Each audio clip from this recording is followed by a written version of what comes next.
Good morning mga katakaw. So pagkagising ko nga, nakita ko nga tong pandesal na kahapon pa to.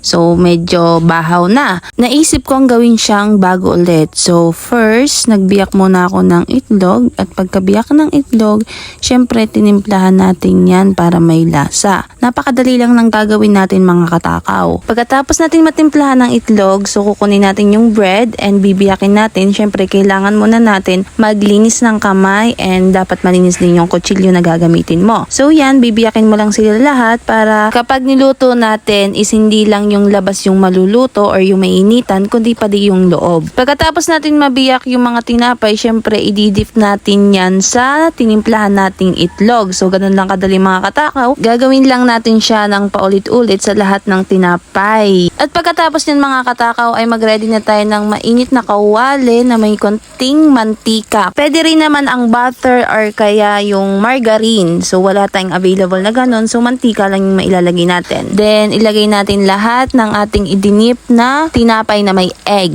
Ganon. Tapos yan, prito lang natin siya and hintay nating matoasted. Ganon lang yun mga katakaw. At yan, tapos na. Mukhang hindi masarap pero masarap talaga yan. Try nyo. Tapos sasamahan nyo ng mainit na kape. Sarabay higop. So ating titimusan na mga katakaw. Let's go!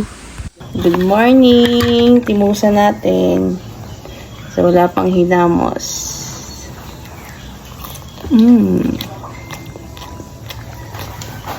Sarap. Ayos to. Hindi ka na para magpalaman pa ng itlog kasi kasama na yung itlog dito.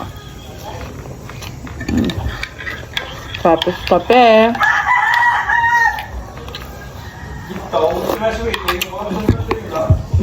Sarap.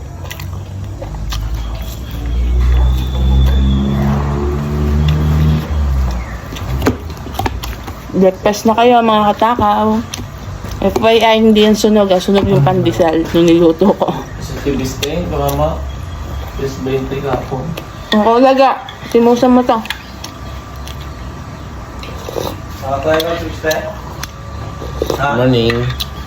Hindi. Nakataya? Ewan ko doon. Hindi dito siya ninyo. Timuse. Eh, sunog ka eh. Sunog na yung pandesal. Ay, muna patak. Timusan mo, hindi TV. Ano ba yan? Sunog na pandesal. Sunog na pandesal? Sunog nga eh. Sinunod niya. Ayos lang. Oo. Tingnan mo mga walang paalam. Hindi man lang nag-comment. Kainit.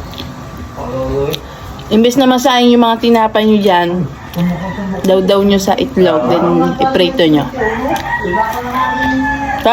Mga mama yan.